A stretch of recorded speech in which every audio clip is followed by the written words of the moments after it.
Hello, Board of Education, President Rump, Mrs. Gunter, Miss Patterson, Mr. Petty, Dr. Nichols.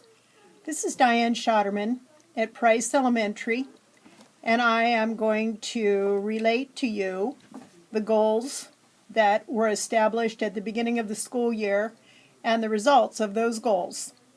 I'm talking over a collection of pictures from Price just so that you can see all the things that we've done over time as you're listening to my narration. A lot was learned this year with the building goals and the quarterly assessments that we provided for Dr. Nichols. He was right in many ways that while I thought that I had established SMART goals, indeed they were smart, but they weren't really as measurable as they needed to be. We'll start with the least successful goal, and that was my goal 2, to improve school-wide academic achievement in the area of English language arts by 1 year's standards-based growth in all grades measured by district common assessments, individual DIBEL scores, and quarterly assessments, the unit test from the Journeys reading series. This particular goal, while it was written relatively smart, specific, measurable, attainable, realistic, and time-bound, was not as measurable as I thought it was when I wrote it. We, as an elementary district, discovered that the district's common assessments didn't enable us to measure the growth of a child 1 year at a time. So that one, while we worked real hard, was not real successful. We utilized all those things, district common assessments, specifically in the Journeys reading series, but the Price staff we weren't able to use the benchmarks on the way in the door in order to be able to realistically determine how the youngsters did by the end of each quarter. That said, we'll go to the second goal, to improve 5th grade mathematics achievement by 1 year's standards-based growth. This was to be done through the curriculum, instructional practices, and assessments, specifically individual groupings and clusters in a station configuration. While that happened, the measurement was to be based on the quarterly assessments of the Acuity computer-based testing system. We learned a lot about Acuity this year. We learned how to drill down and utilize this computer-based program to provide us more information about the youngsters so that the individual groupings and clusters by station could be more productive for the growth of the students. But again, the actual assessments didn't measure what we had hoped.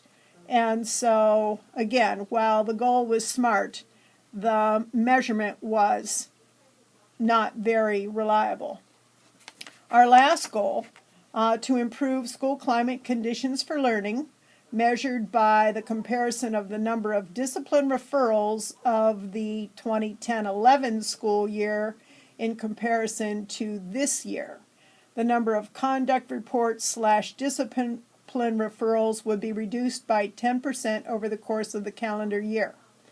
Through the universal adoption of PBIS to include the involvement of families, staff, and students in recognizing problem areas of behavior, the Price staff was to work, instruct, model, reinforce, communicate with families to make this goal a reality. This will be measured by monthly accumulation of good Paws, or praise Paws as we called them, and the negative conduct reports. Over time, the goal of reducing our conduct reports by 10% didn't happen.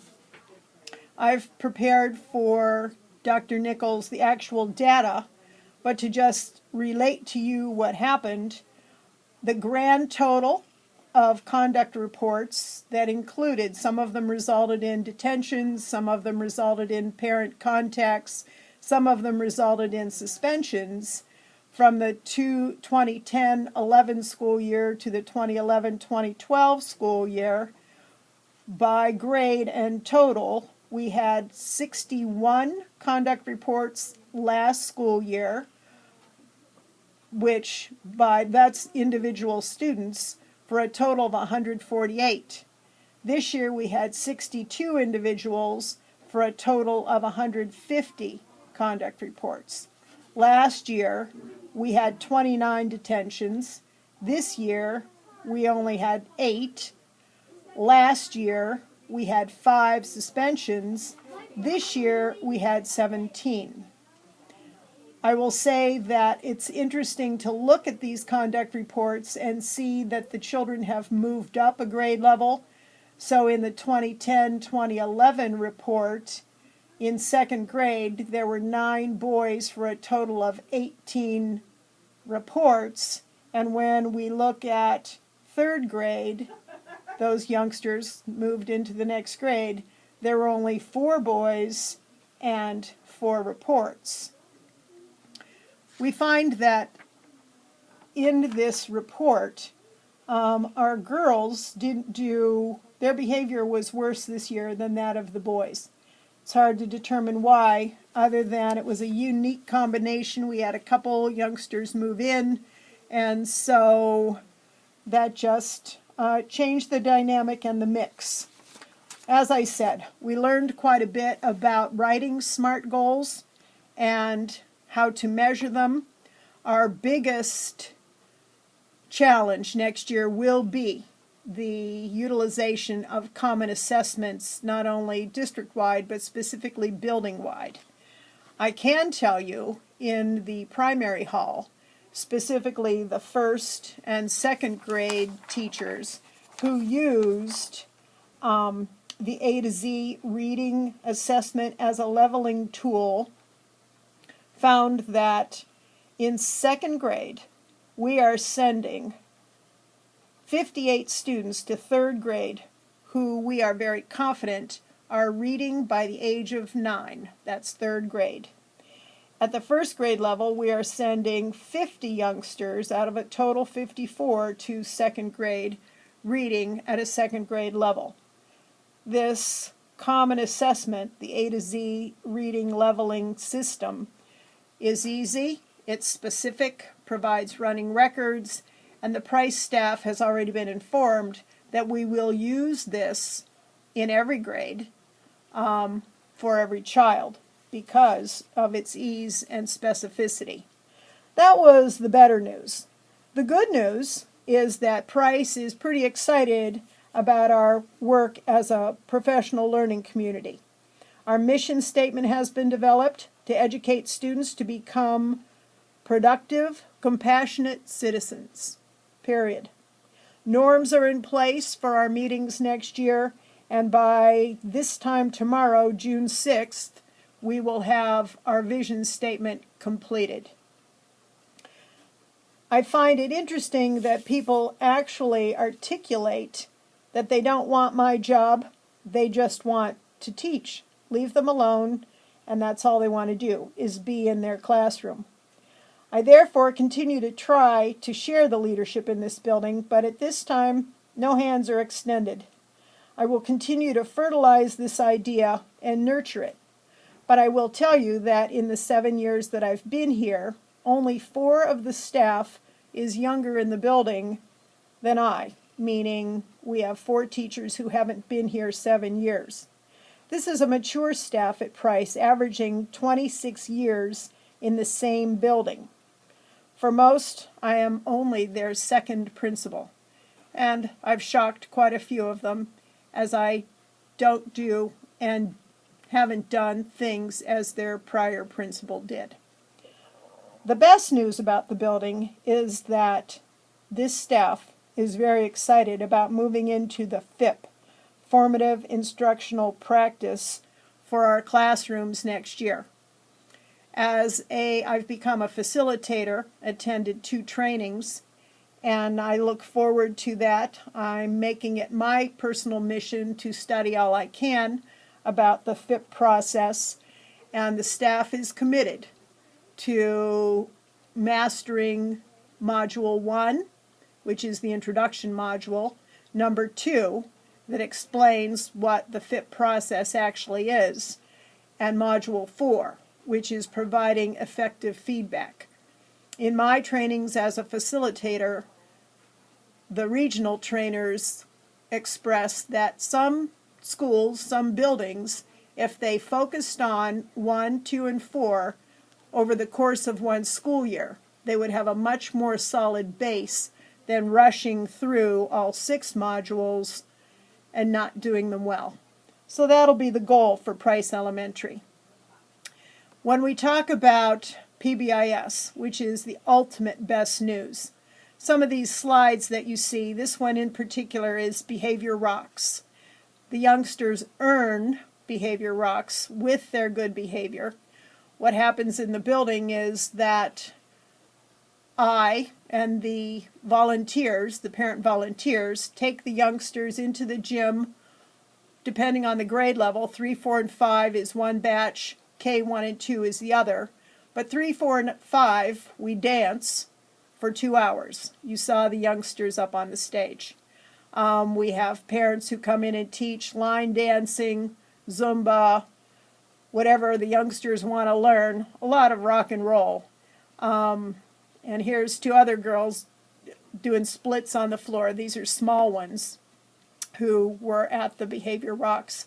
For the small ones, because the curriculum is so intense, there's not time for coloring or snippets of film just for enjoyment. Everything is based on acquiring knowledge.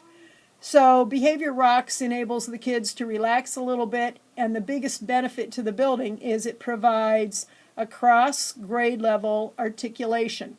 While the parent volunteers and I take the youngsters into the gym, it gives the teachers 2.5 hours, 2 hours, maybe an hour and a half, depending on the grade level, to work as 3rd, 4th, and 5th grade math or K1 and 2 reading, to make sure that we're following the map, following the plans, and that everything is being covered for the well-being of the youngsters.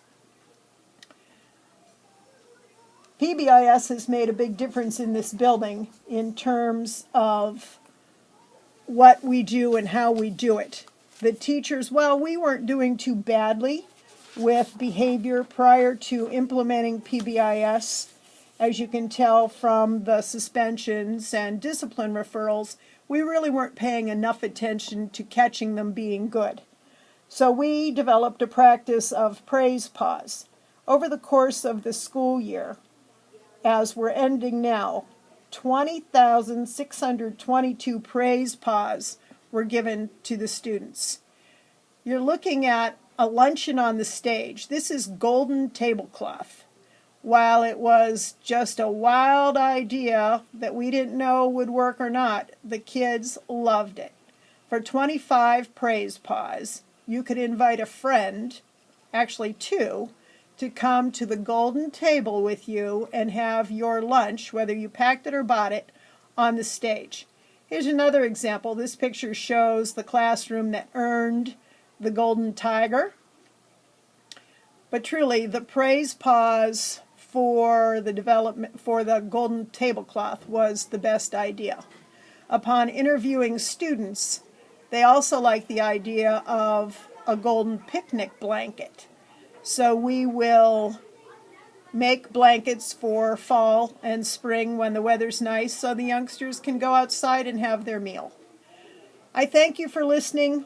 I hope I've been clear and concise. You can look at the data based on the numbers that I've sent Dr. Nichols. Here's another 5th grade girls at the golden table. They like to have their picture taken. And I appreciate the time to tell you what's going on here at Price Elementary. Thank you.